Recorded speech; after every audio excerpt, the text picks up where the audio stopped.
Ladies and gentlemen, hello, and you are watching TTV News, some latest events in the province. And now coming to details.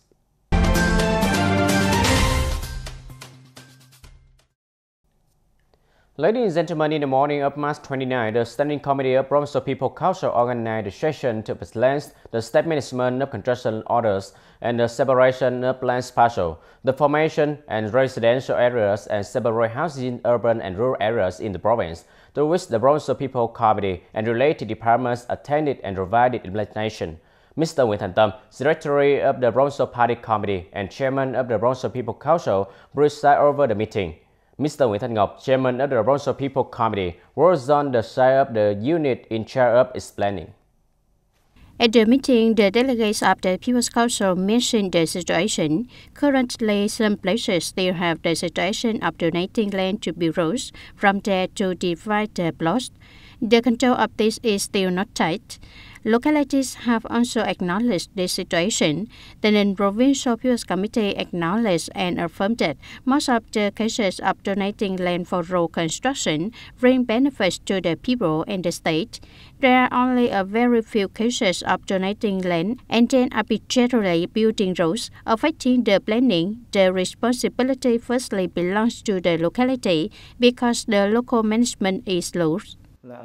People see that no one does not manage, so they do it.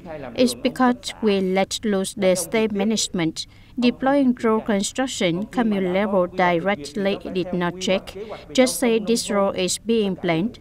Then it is a rule. If there is a full plan, how can there be any abuse? When giving rights, people must make the most of their rights. State management requirements must also be set very high so as not to disrupt the planning and promote the use of land, especially agricultural land. At the explanation session, the delegates questioned the management departments and localities about the state of splitting agricultural land plots, spreading plots, and then being sold as land plots and residential projects. Regarding this content, the unit explained many provinces are also entangled with the provisions of law in the management of the separation of land parcels. Many localities across the country temporarily halted the separation of agricultural land plots. The viewpoint of the Provincial People's Committee is to ensure the rights and interests of the people in parallel with improving the state management responsibility. Concluding the meeting, Mr. Nguyễn Thành Tâm, Secretary of the Provincial Party Committee, Chairman of the Provincial People's Council, requested the Provincial People's Committee to strengthen the inspection, detection, prevention, and timely handling of violations of other bill rights from the beginning, not until the work is completed. It needs to focus on implementing and promulgating the provincial plannings, especially those on land, construction, transport, and urban areas. For rural areas, we have plans on rural areas and rural residential areas. These plans need to be publicly known and implemented. At the same time, promptly prevent the phenomenon of speculation and the formation of residential areas that are not in accordance with the provisions of law. The Secretary of the Provincial Party Committee also asked the Provincial People's Committee to clarify and handle the collective and individual responsibilities on state management lacking responsibility in the performance of official duties in the field of construction order and land management. Also, in the morning of March 29, the delegation of the Tân City Party Committee, led by Mr. Lê Minh Thế, Secretary of the Party Committee, had a meeting with the Party Committee and authorities of Bình Minh Commune on leadership and implementation of resolution of Party Congress at all levels for the 2020-2025 term. According to the report of the Party Committee of Bình Minh Commune, implementing the direction of the Party Committee, the Commune Party Committee promptly developed a serious implementation plan and focused on directing political and social organizations to propagate the implementation of the resolution and action plan of Party Congress at all levels among all carried party members and the people, thereby creating a consensus on awareness and action in the implementation of the resolution. Regarding the economic development of the commune in the first 3 months of 2022, many positive results have been achieved. Party committees and commune authorities regularly pay attention to leading and directing the good implementation of social security work. Party and government building work has always been promoted gradually countryside, striving to fulfill the targets of the resolution in 2022.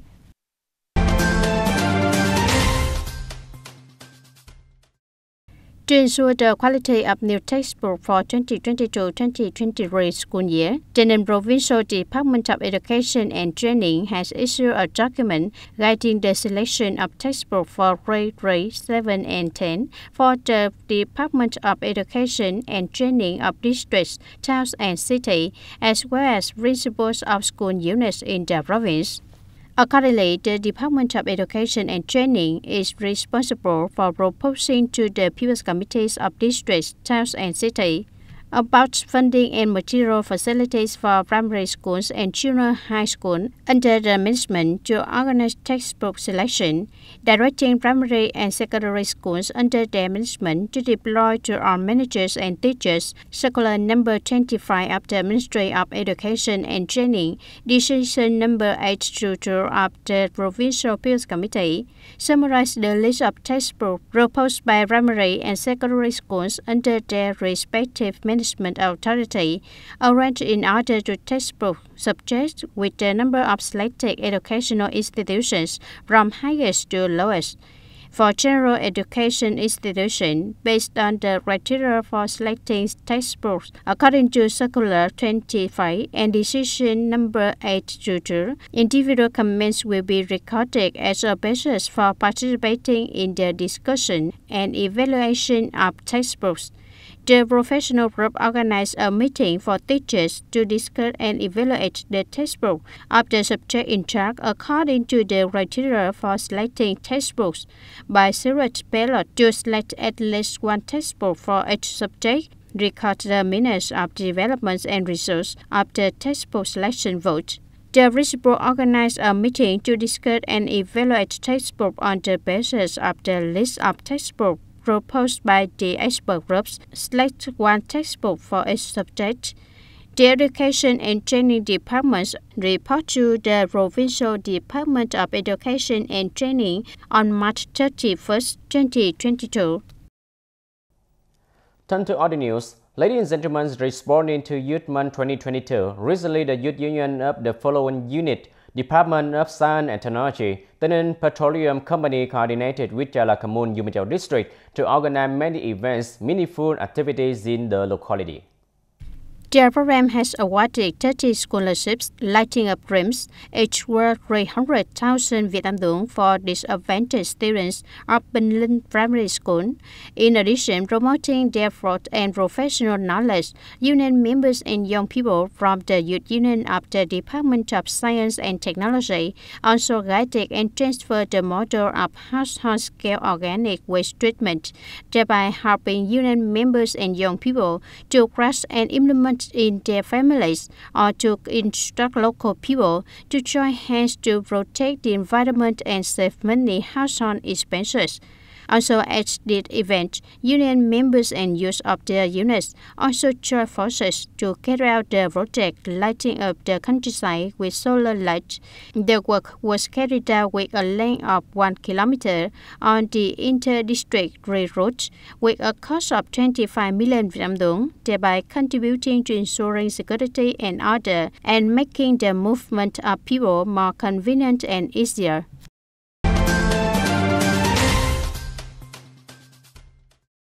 In order to mobilize resources for building new rural areas in Umajau District, in recent years, the District People's Committee has organized a program for all people to build a new countryside.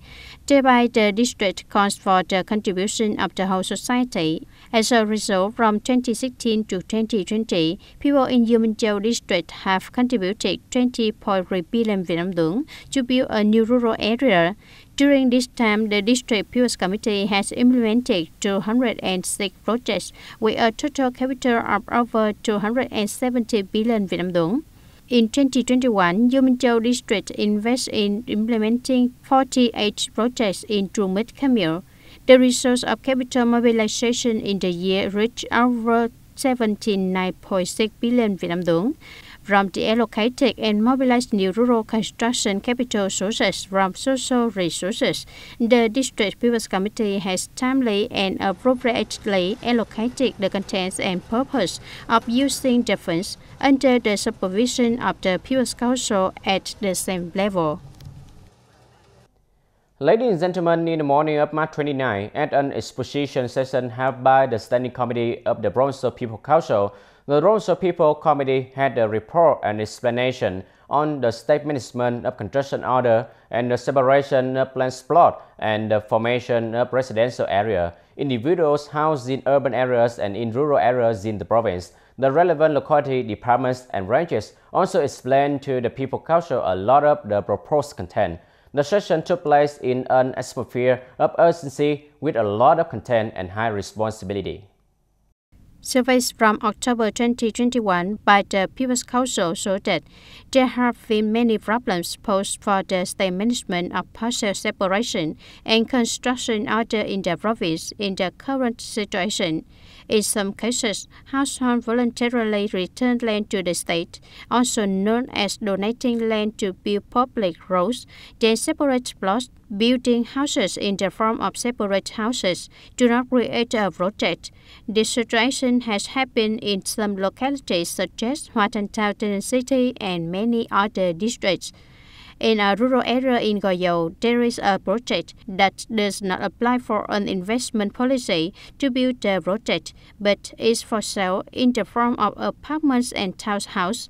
These houses have their own land use right certificates, separate foundations, separate walls, and the same construction design. In terms of appearance, these houses are no different from a housing project. It can be seen that the state management of partial separation and construction order is more difficult in rural areas than in urban areas. Currently, the land price fever from subdivision activities has spread to many remote rural areas. Real estate investors, mostly outside the province, buy land in the countryside. The current status is annually cropland adjacent to public roads, then separate the plots. Draw the diagram by themselves to divide lots of land and objective project names. These land plots are prepared for subdivision, not yet built, vacant land not productive. U Minh Châu District has advertising land as suitable residential area and residential area of district DH12 Trung Mít Road, while in fact here is still land for perennial crops and there is no project of a new population area. Many land buyers do not have information to buy land but cannot build because it is not suitable for planning. The locality has sanctioned households for violations of land use for improper purpose without the permission of the competent state agency, but the remedial and forced restoration of the original status quo cannot be done because most of these are households with difficult economic circumstances who bought land at a cheap price. According to the assessment of the Economic and Budget Committee of the Provincial People's Council, if there is no timely control solution, in the immediate future, people who lack information and buy land are at risk of not being able to build houses. Localities lose direct income from production and business. Vacant land is not put into production, causing virtual land fever. The locality has difficulty in calling and attracting investment. In the long term, this brings many consequences in the state management of the real estate market and easily leads to widespread splitting of parcels, transforming into residential land, disrupting planning, and at the same time causing difficulties when implementing new planning, creating a burden on the state budget to invest in synchronous infrastructure for spontaneous residential areas and generate a lot of pressure on local management. Ladies and gentlemen, that's all for today TTV News. Thank you for watching and see you next time.